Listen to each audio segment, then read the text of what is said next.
Bien, pues para nosotros un placer recibir en el día de hoy al ingeniero José Luis Moreno San Juan, una visita muy pertinente en estos momentos en que se habla de pacto eléctrico, porque ha sido no solamente un estudioso, un investigador y estudioso y un compromisario con el problema energético de la República Dominicana. Profesor, muy buenos días y bienvenido. Bien, muchas gracias por invitarme. Estamos a sus órdenes para lo que quieran Bueno, discutir. yo desde hace un gran tiempo quería tenerlo por aquí y qué bueno que llegó. Quizás en el momento más adecuado, porque culmina una etapa de manera repentina que nos sorprende a toda la sociedad y es el famoso pacto eléctrico, si es que hubo pacto eléctrico. Yo Bien, quiero vamos a ver. empezar, ingeniero, por que usted nos haga una evaluación de lo que fue este proceso de años en un escenario donde participaban varios actores, pero las decisiones la tomaba una parte solamente de esos que participaban allí. Ya, bueno, pero el pacto se convocó mediante un decreto que es el 389 del 2014 y que comenzó, o sea, los debates supuestamente para terminarse el 31 de agosto del 2015, o sea, eran un periodo relativamente corto de tiempo. Uno de los principales problemas de entrada tal vez fue la misma selección de los actores, o sea, donde había evidentemente un sesgo hacia un sector predominante que era el sector de las empresas eléctricas en sentido general, o sea, eso directamente o relacionado pasaban del 60% de los actores. Después entonces se convocaron... Usted habla del sector sobre todo generador. Sí, sí, claro. Aunque también estaba el de distribución y de transmisión, pero en minoría, o sea, con relación al otro, porque ahí estaban todas las empresas generadoras, no solo las mixtas, sino todas las privadas y todo lo que se ha estado formando a partir de la reforma. Por esto se llamaba Pacto Nacional para la Reforma del Sector Eléctrico. Y siempre dijimos, bueno, nueva reforma, porque ya se había hecho una, y tampoco subsector, no sector eléctrico, sino subsector eléctrico, porque el sector es energía. Convocaron también a expertos, pero los expertos tenían voz, pero no voto, y llegó un momento en que la mayoría de los expertos se retiraron porque no estaban de acuerdo con la metodología, o sea, evidentemente. O sea, se hizo como una especie en algún momento como una escuelita, pero eso eran para muchos de los actores que no tenían ningún conocimiento del sector eléctrico y que se habían convocado para que opinaran del sector eléctrico. Sin saber, sin tener conocimiento del mismo. Eso es así. Entonces, Dios al final mío. lo que hubo fue una tormenta de ideas, o más de 800 propuestas, y eso realmente era un asunto muy poco viable. Era mejor haber tomado no más de 10 puntos para ponerse de acuerdo en esos 10 puntos, ¿no? Y debió comenzar por qué es el servicio eléctrico, definir lo que es el servicio eléctrico, si es una mercancía o si es un servicio de utilidad pública. Recordemos que el servicio eléctrico es la base de casi todo hoy en día, o sea, y en el futuro todavía más. En términos reales es una mercancía. Sí. Y además, ingeniero, una acotación ahí, el sistema energético, estamos hablando de un tema de seguridad de Estado también, que en los países desarrollados, pues esa potestad la tiene el Estado, por supuesto. Por eso, entonces, aunque se pueda ver como una mercancía, es una mercancía especial, ¿verdad? Porque sirve de base a todo, desde lo que es calidad de vida, incluyendo la seguridad, hasta todo lo que es la parte productiva, o sea, y de salud y todo, claro. y todo. O sea, que realmente es un producto delicado, o sea, para toda la sociedad. Y entonces lo otro es el modelo, si se iba a mantener el modelo, si se iba a hacer cambios en el modelo, porque por eso si es una nueva reforma, pues algo había que hacer, ¿no? O sea, se supone que algo falló, por lo que no funcionó el modelo anterior, entonces había que ponerse a discutir eso. Eso no se discutió. Entonces dividió en muchos tramos, cada cual por su lado, al final, y evidentemente eso dificultaba el poder ver el bosque, sino que se perdieron sí, por el dentro. bosque, ¿verdad? Entonces no podían ver el conjunto, aunque habían unos temas que eran transversales, que después de ciertas discusiones se decidió que eso era importante, y algunos temas que se quedaban fuera se incluyeron. Pero al final, precisamente como el pacto incluso se detuvo por meses en algún momento, se acordó a crear un grupo que era el G20, que eran 20, vamos a decir, actores que participaban por los diferentes sectores. O sea, entonces ahí se trataba más o menos de componer toda esa cantidad de propuestas dispersas centrarlo más o menos en unas 10 propuestas que terminaron siendo 8 o 9, o sea, no sé, pero también hubo un tema que al final también se sacó. Y ya para las preplenarias, realmente se veía que había bastantes dificultades con temas esenciales que se estaban quedando fuera. Se adoptó que no se entregaba documentación en versión digital, sino nada más una separata el día antes de la reunión. Wow.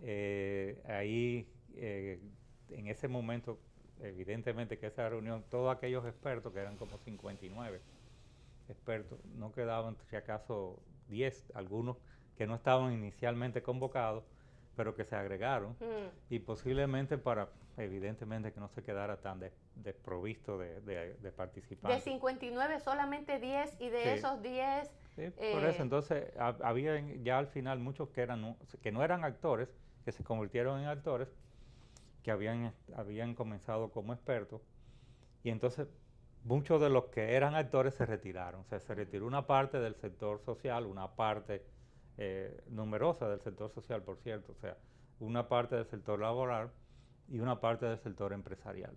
O sea, que al final no... Yo imagino que los más pequeñitos. Sí, claro, porque evidentemente que las discusiones se tornaron a mantener el status quo, y por lo tanto lo que aspiraban ellos era algo que fuera más equitativo, o sea, no solo para los grandes empresarios, sino también para los medianos y pequeños empresarios. Después ya para la plenaria, ahí evidentemente que lo que hubo fue un verdadero caos en el tema de la metodología. Ya los expertos no podían participar, solamente los actores, y se hizo mucho énfasis en el titular. No vaya a ser que el suplente fuese una persona polémica, ¿no? Porque conocía más el tema. Entonces mejor a veces eran actores que tal vez no tenían mucho conocimiento sobre el tema, y era para ver si eso se pasaba. Todos los disensos se trataron de consensuar, pero no hubo resultado. Incluso el tema de Punta Catalina, que debió estar ahí, no se incluyó. ¿Por qué? Porque bastaba que un actor considerara que eso lo afectaba en sus intereses para que él vetara el consenso. Incluso hay algo tan absurdo que de hecho se lo comentamos en varias ocasiones a doña Iraima sobre el tema del plan de expansión, que le pusieron el adjetivo indicativo. Y realmente cuando se le pone el adjetivo indicativo a un plan de expansión, es algo que está ahí, pero sí. Lo cumplo, pero puedo no cumplirlo y no pasa nada. Porque evidentemente nosotros tenemos que poner orden en todo lo que es el plan de expansión. Tal vez uno de los grandes problemas que ha tenido el sistema es no la planificación, sino la ejecución de los planes, y por lo tanto un plan de expansión tiene que ser obligatorio, cumplimiento, o sea, y de hecho se tiene que retroalimentar de acuerdo a la evolución tecnológica que vaya ocurriendo, o sea, eso sí, pero no se puede instalar centrales en cualquier parte, ni tampoco se puede hacer con cualquier tecnología, sino la que está prevista o planificada, porque se vuelve un caos realmente lo que sería una forma de ordenar.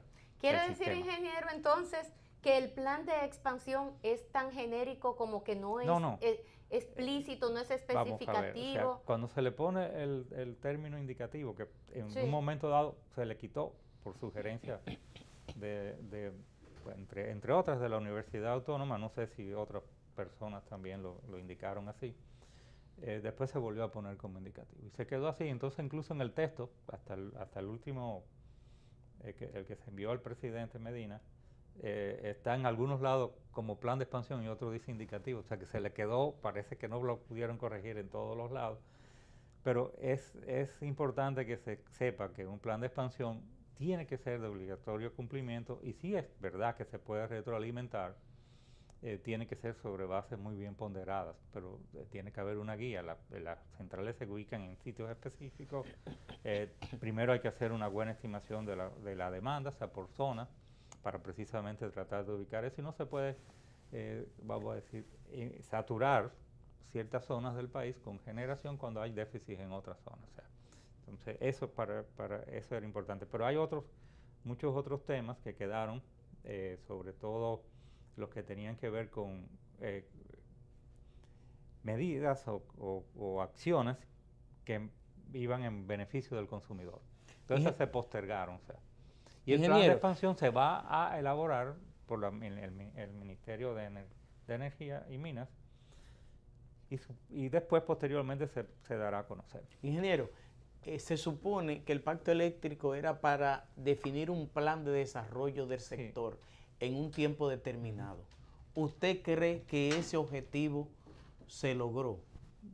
Yo pienso que no. Por eso le comentaba que de acuerdo a los propósitos del decreto, que sí tenía un propósito correcto, o sea, la lucha de intereses que se dio en medio del pacto lo fue desviándose y se fue acomodándose a esos grupos de poder, o sea, y realmente lo que se hizo fue, bueno, por eso hay algunos que dicen que es perfecto, porque claro, está beneficia perfecto para a ellos, ¿verdad? O sea, sí. entonces, perfectísimo sí, para pero ellos. realmente a lo que es el consumidor no creo que le beneficie, ese no era el objetivo del pacto. Casi todo se va a postergar y se va a hacer como una transición que dura como 4 años a partir del año que viene, o sea, hasta el 2022.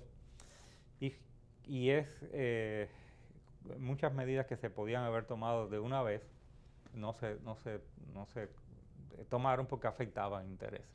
O sea, Ingeniero, lo que hasta el momento teníamos y como estaba dividido el pastel, es que aquí los dueños, los generadores de energía, tenían el pastel prácticamente completo. Sí, ¿Cómo quedó dividido ahora el pastel? Igual. O sea, incluso lo que se garantiza es que se le pague. ¿Que se le pague? A los generadores, eso es básicamente lo... O sea, eso es lo que más si importante. ellos tenían el pastel, ahora le van a agregar no, una ahora bebida. ya es por lo que está acordado. O sea, fíjense que ha habido siempre mucha polémica con el tema de por qué son los déficits y demás. Evidentemente yo no niego que hay problemas a veces con la gestión de la distribución, eso estamos claros que sí. Pero a veces cuando uno hace un análisis uno lo que dice, ¿qué pesa más?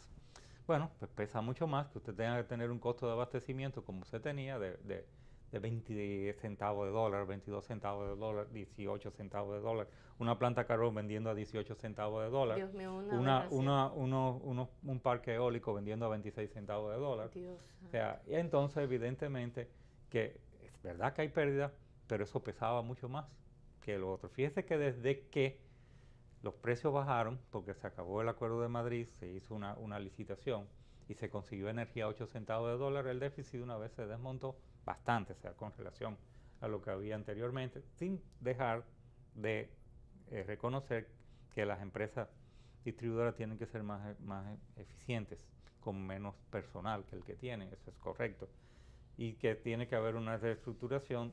Para nosotros lo que debía haberse reestructurado en una sola empresa de distribución. ¿Por qué? Porque desde el principio había ahí un problema, o sea. Y en este pacto eléctrico sí, eso quedó igual. Se quedó igual. De norte, de sur, porque, de este. Fíjate qué pasaba. Cada empresa tenía un paquete, o sea, una cartera de usuarios o de clientes diferente. Tenían también contratos de suministro diferentes. Entonces, ¿por qué debía haber una sola tarifa? Si uno opta por una sola tarifa a nivel nacional, entonces tiene que haber una sola empresa de distribución, con divisiones, si usted quiere de alguna manera, desde el punto de vista gerencial, hacerlo. Todo eso debió haberse tratado y debió ser de las cosas que se debieron pactar en ese pacto. Pero Te comentaba antes de comenzar el programa de que estamos en un periodo de transición energética, donde de alguna manera u otra tenemos que ir pensando en sustituir los combustibles fósiles, o sea, el uso de las energías renovables y alternativas, porque son dos cosas diferentes, las renovables y las alternativas. Y en ese sentido, poco se está haciendo, porque por ejemplo, tal vez uno de los grandes problemas hasta de contaminación en nuestro país son el transporte. Sí. Entonces, nosotros no tenemos transporte público realmente efectivo, o sea, nada más que hay que salir a cualquier Aquí hay un país. desorden. Entonces, nosotros tenemos que tener como parte de lo que es el sector de la energía, mucho énfasis en lo que es la parte de transporte. O sea, nosotros debemos tener transporte de masa, tanto de carga como de pasajeros, posiblemente ferrocarriles eléctricos entre las ciudades, o sea, un sistema de autobuses complementario al sistema del metro, pero que sea realmente efectivo, que tú te puedas decir, bueno, hay tantas rutas y pasan cada tanto tiempo, dependiendo de la hora del día, por tal sitio, que los autobuses estén en condiciones y que no eso lo tenemos que lograr, o sea. Pero junto con eso tenemos que comenzar a ver, o sea, primero la sustitución de los autos de motores de combustión interna por híbridos, que es combustión interna y un motor eléctrico, Sí. y posterior tal vez ya para el año 2050 por ahí, eléctricos.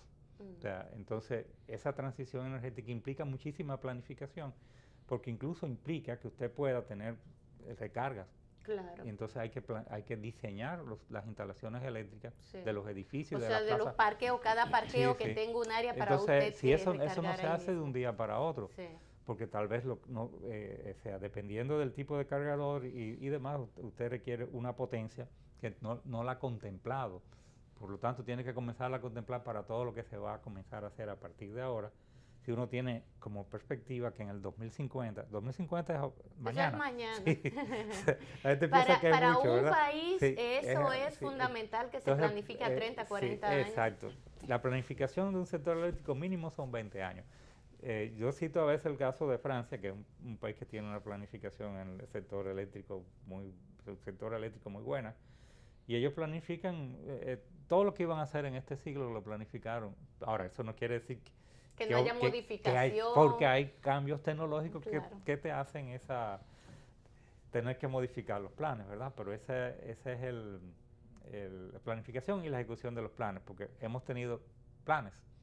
La ejecución del mejor de los planes, nada más que llegó a un 60%. Déjeme hacerle una pregunta, porque Lindsay ha sido muy crítica con el hecho de que las plantas de Punta Catalina sean de carbón, no de gas. Entonces, una vez yo fui con un amigo a ver a Bichara, y él nos explicaba que esa planta, pues yo le hice la pregunta a propósito de que Lindsay siempre hablaba del tema. Entonces yo le hice la pregunta a Bichara, y Bichara nos explicaba que hasta el 2020 es difícil mantener una planta de gas, porque el problema de la importación y exportación del gas natural, de gas a líquido y de líquido a gas, dificulta el asunto de los almacenamientos. ¿Usted cree que fue una inversión viable el que la planta de Punta Catalina sean de carbón? Bueno, yo con el tema de que sean de carbón he estado de acuerdo, pero por tema de suministro y por tema de, vamos a decir, estabilidad del precio también del carbón. O sea, lo que no podemos es en demasía usar el carbón, pero nosotros estamos muy por debajo de lo que es el promedio del uso del carbón en muchos países. Cuando se comenzó a hablar de la planta de carbón fue en la década de los 80. Recordemos que se planificaron 6 plantas tipo Itabo, 4 que se iban a instalar ahí en donde están las Itabo, 2 que no el espacio está todavía ahí disponible. Y ha estado disponible porque se ha proyectado instalar algo ahí de carbón y nunca se ha hecho.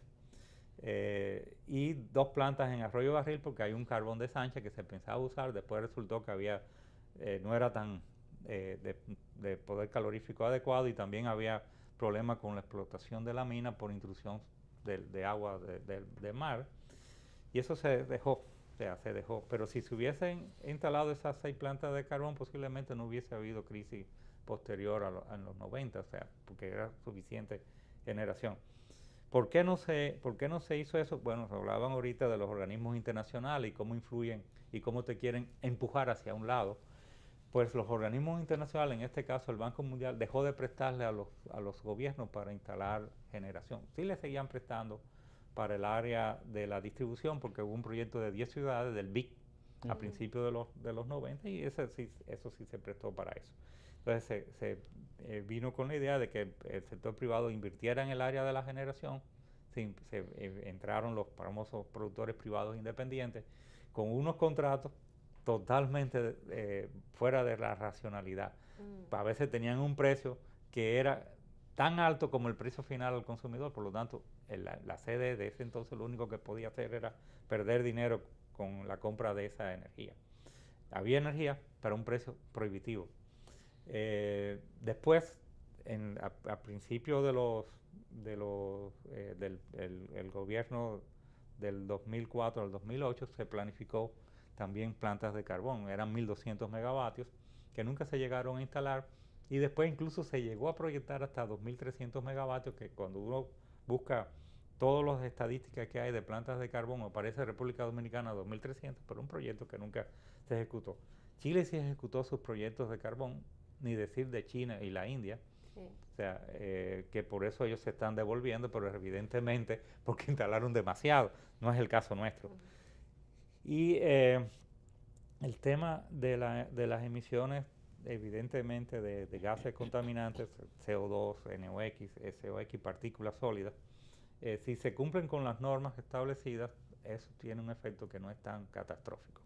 De hecho, se ha hablado mucho que sobre la marcha se convierta esa central a gas natural y realmente desde el punto de vista técnico y económico no es tan factible. O sea, incluso hay muchos hasta colegas de otras áreas, pero que yo llamo colegas porque son universitarios, que han planteado eso y yo siempre les digo, bueno, demuéstrenmelo. No me lo han podido nunca demostrar y han traído gente de fuera, pero que generalmente son políticos. O sea que esa promesa de transformación de carbón a gas no es tan factible. Y ya incluso por un tema hasta de costo y por un tema de tiempo. O sea, tú puedes proyectar otra planta con eso y tú puedes proyectar, cuando ya tengas otra planta, entonces parar esta y hacer tal vez la transformación, una unidad primero, otra unidad otra, pero estamos hablando tal vez después de 2030. Porque por eso le hablo de la planificación y de un plan de expansión y que debe ser lo que se acuerda ahí obligatorio. Usted no puede cambiar de caballo cruzando un río, ¿verdad? Sí. Usted tiene que terminar de cruzar el río, entonces ya después, si ese caballo no le convino, pues entonces usted busca otro caballo para volver para la otra orilla, ¿verdad? Si tiene que devolverse. Entonces, en planificación de sistemas eléctricos no se hace eso. Ahora, profesor, volviendo a lo que fue ese supuesto pacto eléctrico, que al final me explican que los 30 puntos fundamentales quedaron en disenso. Sí, eso es correcto. Cuando se habla de esos 30 puntos fundamentales, usted como experto del área, ¿cuáles puntos destaca? ¿Cuáles son los que le preocupan más como conocedor acabado primero del pacto eléctrico y segundo del sector eléctrico energético? Y también me tiene que hablar de por qué el consumidor final no quedó igual o peor de que como estábamos en ese contexto, en esas discusiones que se plantearon allí. Bien, pero primero los puntos más importantes. Por ejemplo, está eso realmente el consumidor final ahí no fue tomado en cuenta. O sea, eso es uno de los puntos importantes. Lo de hablar de un plan de expansión indicativo, o sea,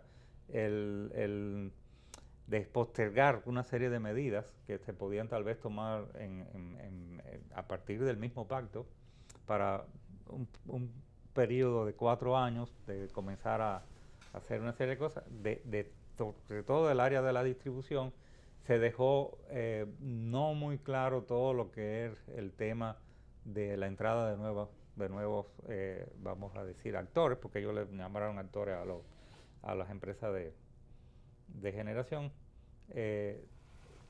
¿cómo se va realmente a transparentar los costos del tema de las auditorías técnicas para realmente definir el costo de producción de las centrales, que no sea sobre la base de valores declarados?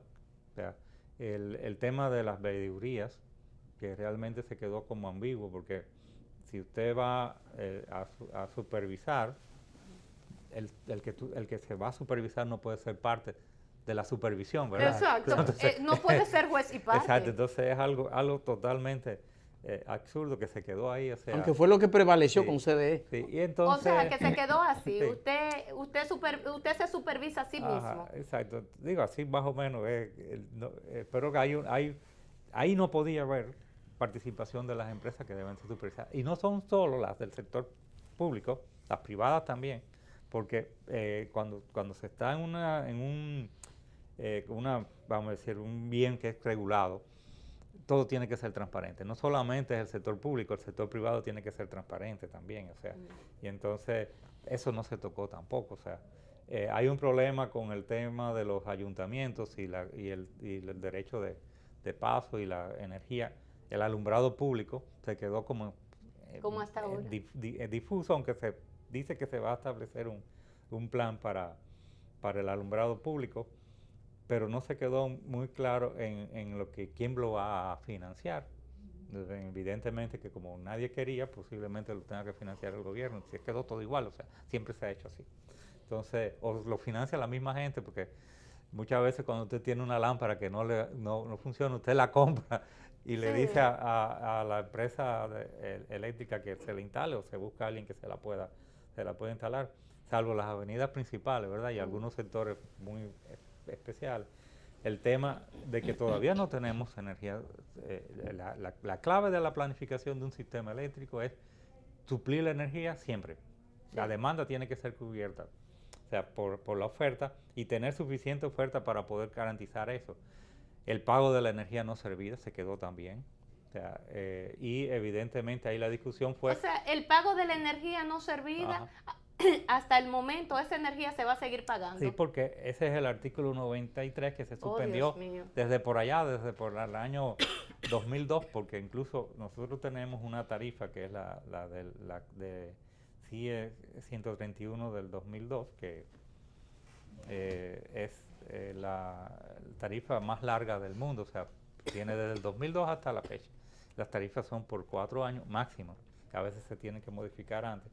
Y entonces hay un lío ahí con lo que le llaman tarifa indexada y tarifa aplicada, que es más o menos me da la ganaria, o sea, y las cosas no pueden ser así.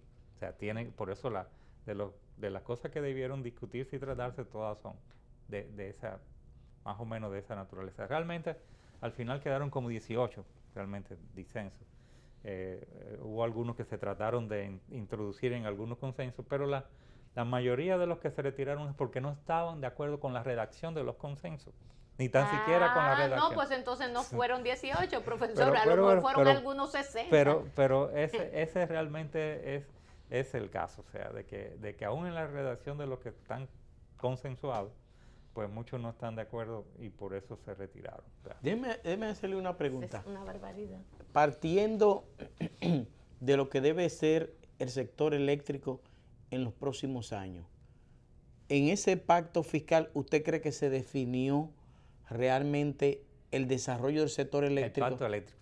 Del pacto eléctrico. El fiscal falta todavía. Partiendo de lo que usted mismo decía, de que el país no se está planificando para esa transición. Yo pienso que nosotros, ¿usted cree que nosotros estamos centrados en algo que ningún país se centra, porque todos los países tienen el sector eléctrico, su sector eléctrico más o menos resuelto. Nosotros nos hemos quedado entollados ahí en ese tema del subsector eléctrico. Por los intereses. Sí.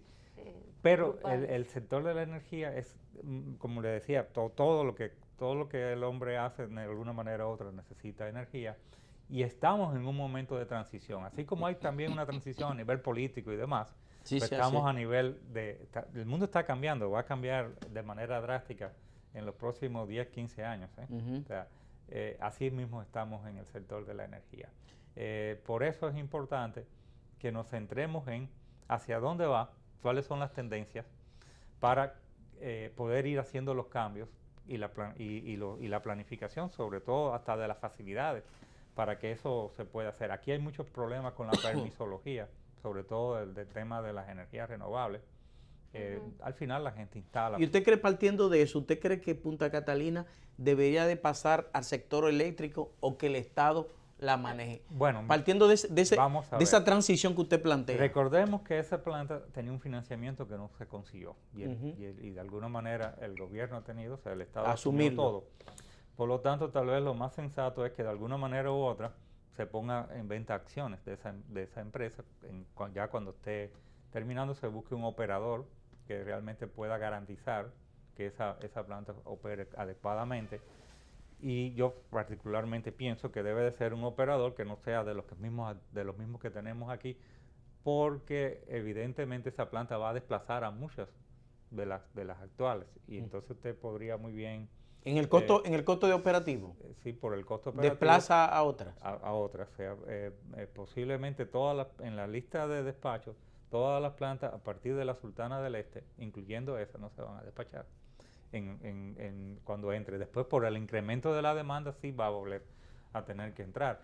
Y por eso es que no se queda ahí. O sea, nosotros tenemos que tener un sistema suficientemente dinámico como para que inversionistas se interesen en hacer inversión en el área de la generación. O sea, lo mismo también en el área de la distribución. Lo que se debe de promover es que participe el sector privado en subcontrataciones, pero de manera transparente, o sea, que realmente se tengan licitaciones y que incluso el personal, que tampoco se mencionó en ningún tema de los departamentos, del sector que es técnico, se contrate mediante concurso de oposición, no de dedos, no puesto de dedos, sino que sean realmente personas calificadas que vayan a las posiciones para que pueda mejorarse lo que es la eficiencia del gerencial.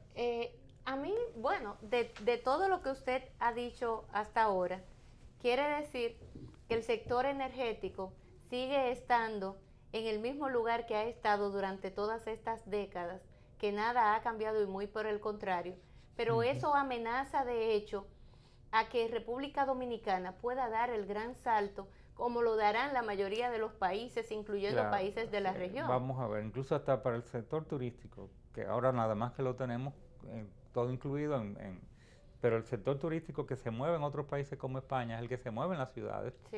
Para eso usted tiene que tener un sistema de transporte efectivo. O sea, cuando usted va a uno de esos países, usted lo que hace es coger el transporte público y no tiene ningún problema para llegar a ninguna parte, ¿verdad? Entonces, hasta para eso es importante que se le tome en cuenta lo que es el sector transporte y como parte de lo que es esa transición energética, ¿no? Dice el plan de expansión, aún con el indicativo, que no me gusta, porque yo sé que eso trae complicaciones, ya las trajo. El primero que se hizo como indicativo, la ley de la oferta y la demanda, no es verdad que regula bien un sector eléctrico, un subsector eléctrico, un sistema eléctrico, por decirlo más explícito. Podría dar resultados si se hace una buena planificación de proyecciones de la demanda y se ve el interés nacional en lugar de los intereses de grupos que no, ponme esto aquí o ponme esto allá, o este es el tipo de planta que yo quiero. O sea, por ejemplo, o sea, con el tema de Punta Catalina, nunca hemos estado de acuerdo con el valor, siempre hemos tenido objeciones sobre eso, la hemos expresado de muchas maneras, con análisis más o menos detallado y hemos tenido también ciertos cuestionamientos a lo que son los informes que se han hecho, sobre todo el del FIT, o sea, que usó la Comisión de Evaluación de la Central Térmica de Punta Catalina. No es tampoco tal vez el mejor sitio, o sea, porque de acuerdo a la planificación que se tenía, y por eso hubo una licitación de instalar plantas en Pepillo Salcedo, porque el déficit grande estaba en la zona del Cibao. No era necesario para Barry poner plantas específicas. Si se hubiese hecho dos centros de generación importantes, uno en el norte y otro en el sur, con la línea de transmisión conectando entre otros, la extracción de energía en el centro de esa línea de transmisión hacia las mineras Falcon Bridge y Barry, Sí. lo que hacía era viabilizar más Sí. todo lo que eran las inversiones hasta de la línea de transmisión. O sea, pero usted lo que ha hecho es una línea de transmisión exclusiva. No estamos de acuerdo con que se sigan haciendo líneas de transmisión exclusivas. Eso debe ser parte de la planificación del sistema de transmisión. Y bueno, hay muchos temas realmente que debieron estar ahí que no están. Bueno, usted que ha mencionado en varias oportunidades Punta Catalina, ahora hay un tema con la demanda que hace la Odebrecht al propio gobierno dominicano, y unos hablan de 400 millones de dólares y hasta 700 millones de dólares que el gobierno tiene que pagar extra a los ya 2.000 millones de dólares. El contrato es un contrato llave en mano, o sea, los contratos llave en mano tienen unas especificaciones por la cual no se pueden cambiar los precios. Después todo lo que era diseño y previsiones tenía que hacerla en la oferta económica, que ya 1945 es bastante dinero, o sea, para hacer una planta de ese tipo, o sea, sobra dinero, lo que yo le quiero decir. Pero en el contrato, ingeniero, señala que cualquier gasto adicional el gobierno se compromete. No necesariamente, porque tiene que ser algo que te lo hayan aprobado antes de hacerlo, porque así es que se funciona en una obra de este tipo. Tiene una fórmula de indexación basado en 3 indicadores, uno que es falso, porque no asiste, por lo tanto, cuando una vez me preguntaron sobre eso, yo les recomendé otro, lo que están haciendo las evaluaciones y demás, otro indexador que es el que debieron poner, porque el que ellos pusieron, uno de los 3 necesita, por lo tanto, eso invalida la fórmula de indexación en una ¿cómo se llama? ¿En un contrato? No, cuando si se va a litigio. Ah, o sea, un arbitraje. Un arbitraje, si usted tiene un indicador que no existe y lo puso en una fórmula, le tumba la fórmula o le tumba ese factor de indexación. Como son 3 términos, le tumba uno de los términos. Parece que no se dieron cuenta, pero eso es parte de la poca experiencia tal vez de algunas de estas empresas en instalar este tipo de plantas. Pero ahí había un gran riesgo, o sea, una empresa que no tenía ninguna experiencia en la construcción de plantas a carbón. Entonces yo no sé cómo se va a manejar el tema de los adicionales. Yo lo que siempre he solicitado y pedido es que realmente se mantenga firme la posición de que todo lo que está en la fórmula de indexación, y si le han reconocido algún adicional en el campo, entonces sí es válido, pero habrá que ver por qué se lo reconocieron, o sea, y que se justifique bien. Y por eso lo que hemos pedido para la transparencia es una auditoría técnico-económica. Pero eso no se hace por comparación, se hace punto por punto, ver qué es lo que está instalado, realmente buscar qué es lo que cuesta eso, y entonces se hace ese experticio. Eso no es lo que se hizo con el informe de la FTI. Ingeniero, como estamos hablando de una obra llave en manos, y lo que falló en este caso fue el financiamiento, y se suponía que Odebrecht era que iba a aportar el financiamiento, ¿no es un artilugio de Odebrecht entonces venía a exigirle al Estado dominicano 700 millones de dólares? Muy sencillo, fíjese, a partir de agosto de este año ellos tenían que pagar una penalidad. Que la penalidad ¿Odebrecht? Sí, claro. Que la penalidad llegaba hasta el 10% del valor de la obra, o sea, que como era 1.945, era entonces 194.5 millones. Justo cuando tenía que comenzarse a aplicar la penalidad, entonces aparecen con los adicionales. Entonces, evidentemente que eso podría ser algo medio como cuestionable, ¿no? O sea, qué casualidad, ¿verdad? Un artilugio. Sí, exacto. Qué casualidad que exactamente para cuando tenía que comenzarse a aplicar la penalidad, entonces, cuando uno analiza lo que es la curva que le dicen de la doble S, pero que realmente al final termina siendo una S de una obra comienza al principio con mucho tiempo, poco gasto, después comienza mucho gasto y al final poco gasto y mucho tiempo, o sea, el 75% que lo que le habían pagado se corresponde más o menos a 11 meses que le falta a la obra. O sea, por lo tanto, no entiendo que no hubo ninguna justificación de falta de recursos para la ejecución de la obra monetarios. Ahí pudo haber muchísimos otros problemas hasta de tipo técnico y de repetir 2 y 3 veces cosas por haber hecho mal.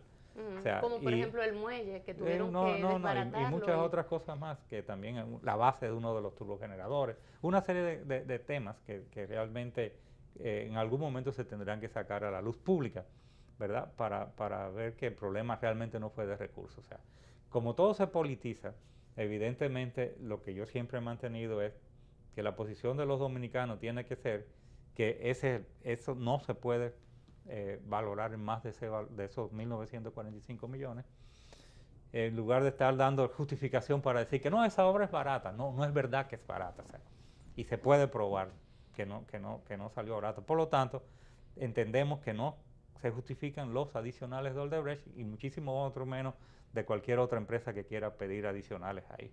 Si usted hay una mala costumbre en las obras de ingeniería en nuestro país, de que usted cotiza, o sea, un valor y después se pasa de ese valor. Y yo le pongo de ejemplo a veces algo los mucho famosos más adendum. Los adendum y los adicionales. O sea, si usted hace una buena ingeniería de diseño y demás, y una buena definición, los adicionales no deben de ser parte de la costumbre, porque ya se ha hecho una costumbre. Pero usted le pide a un albañil que le haga una reparación en su casa y él le va a decir, eso cuesta 25,000 pesos. Y cuando usted llega y le dio ya los 25,000 pesos, resulta que eso no está ni por la mitad, pero ya usted está metido en ese lío, ¿verdad? Sí. Y lo quiere terminar entonces al final. Entonces yo le llamo a eso corrupción técnica.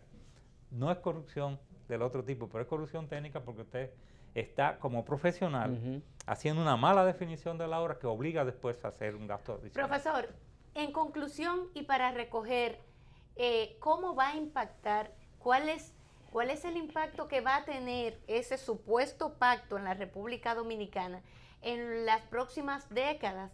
O sea, nosotros como país hemos perdido una oportunidad de oro para emprender una transformación real y comprometida de hacer o de dar ese gran salto que debimos de dar ya hace mucho tiempo, pero que no logramos hacerlo por esos grupos empresariales voraces y alguna gente del gobierno que se llegan y se ponen en contubernio uno y otro para que eso no sea posible. Pero ¿cuál es el impacto? ¿Cuáles van a ser las consecuencias de no haber asumido esa responsabilidad en estos momentos? Bueno, precisamente lo que se pretendía era una reforma, que para mí es una nueva reforma porque ya se había hecho una.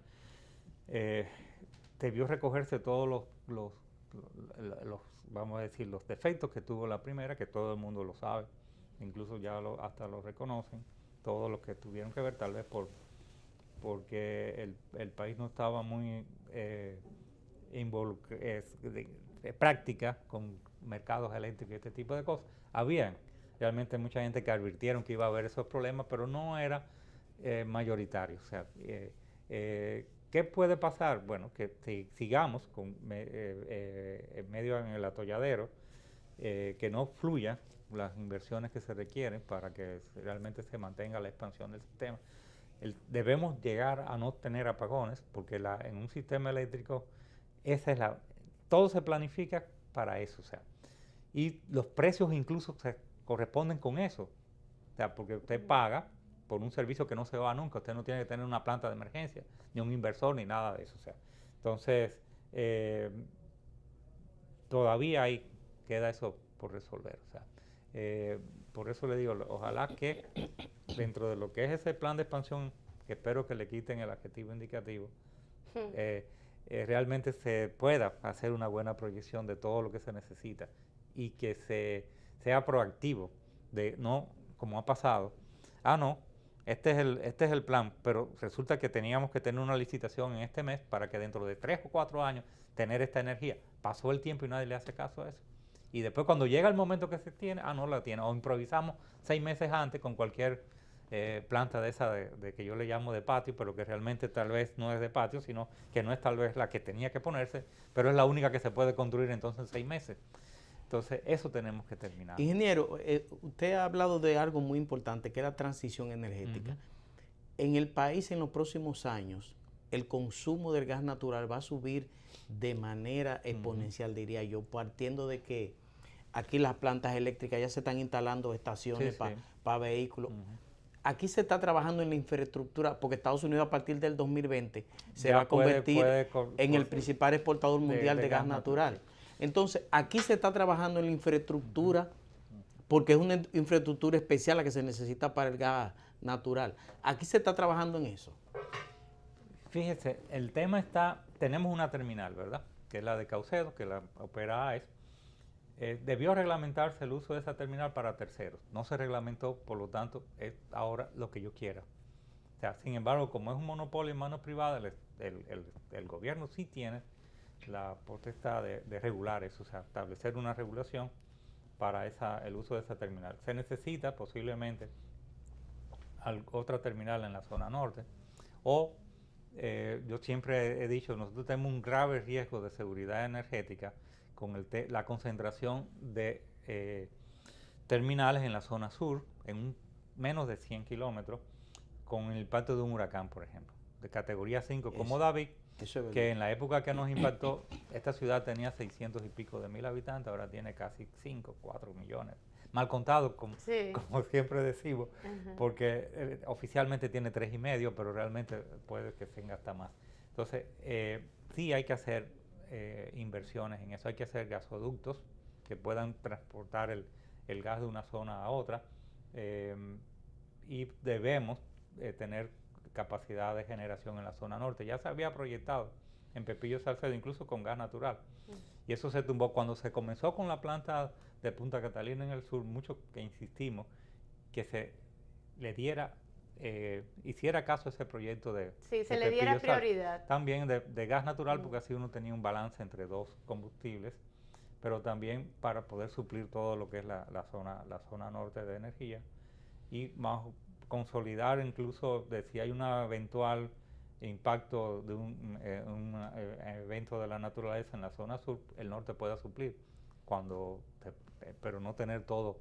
Una distribución estratégica. Estratégica, o sea, después se dijo que no, que este país es muy pequeño y con una sola refinería da y demás. Yo no creo eso, o sea, posiblemente no tiene que ser necesariamente una refinería, puede ser una terminal de recepción con depósitos, o sea, si no se quiere hacer una nueva refinería. Si por alguna razón nosotros conseguimos petróleo, aunque no sea para grandes cantidades de exportables, tenemos que tener una refinería que pueda refinar ese petróleo. O sea, se está hablando incluso de que hay gas natural, pero para usted tener una infraestructura para extraer el gas natural, necesita también un tiempo y una planificación. Eso no se hace de un día para otro. Por lo tanto, si usted necesita la energía para mañana o para el año que viene, eso debió planificarse hace 5 o 6 años antes. Y es lo que tenemos que terminar de hacer en el país si queremos tener realmente soluciones para el problema de la energía. Lo mismo sucede con el tema de la transición energética. Si no nos preparamos, nos van a coger todas las de sorpresa, y entonces vamos a pasar muchos trabajos con el tema de hacia dónde anda el mundo con el tema de la energía. Debemos facilitar más facilidad para los permisos, sobre todo con el tema de las energías renovables, porque a veces es tortuoso. Hay un tortuoso, hay un gran nudo, un cuello de botella, porque han venido muchos inversionistas extranjeros y le hacen la vida imposible con el macuteo hasta con las barato y las plantas perverso. convencionales han ido para otros países del área, o sea, que han pasado por aquí, pero aquí como se bloquea tanto el que vengan nuevas inversiones, porque los que están no quieren más, solo quieren ser ellos, pues entonces evidentemente también se van. O sea, no se permite, o sea, por eso yo le digo que uno de los grandes problemas es la permisología de los proyectos. Bueno, ingeniero, su visita aquí en el programa me ha confirmado todas esas suposiciones que yo tenía en mi cabeza por una serie de informaciones que había recibido sueltas, pero que usted las ha cogido todas y la ha puesto en su justo contexto. Y es una pena saber que nosotros los consumidores seguiremos estando donde estamos, que nosotros no fuimos tomados en cuenta en ese supuesto pacto eléctrico, y de que si usted pagaba en su casa la energía 12,000 pesos que le llegue la factura eléctrica, pues mire, prepare su bolsillo porque esos 12,000 pesos usted lo va a tener que seguir pagando y probablemente más. Por mucho tiempo. Por mucho tiempo, porque tanto tiempo como hablar del año 2030, No, que no, es, tal vez bueno, hasta el 22 por lo menos. por lo menos hasta el 22. Pero lo que pasa es que no profesor, sabemos si va a bajar o si va a subir. Exactamente. Sí. Pero además, también me deja ese sabor azúcar amargo de que este es un país de improvisados, donde todo nos agarra siempre con el agua al cuello. No, es sacando la batata. Sacando la batata. Sacando la batata, con el Un paso agua al antes de cuello. hacerlo. Entonces Sí. es muy lamentable que esta sea la realidad energética en nuestro país, cómo se produce la energía, quiénes la producen y quiénes se benefician. Fue muy productiva su Gracias participación, ingeniero. al ingeniero José Luis Moreno San Juan por su visita en el día de hoy. A ustedes también, amigos, gracias por el favor de seguirnos. Hoy está de cumpleaños Jeffrey, nuestro director técnico aquí. Vaya nuestra Jeffrey, felicitación felicitaciones para a Jeffrey. Jeffrey, que tenga un feliz cumpleaños, que todo hoy le florezca y sea solamente que a pedir de boca, todo lo que usted pida, caballero, que sea concedido. Compañero, hasta mañana. Hasta Pásela mañana y bien. feliz resto del día.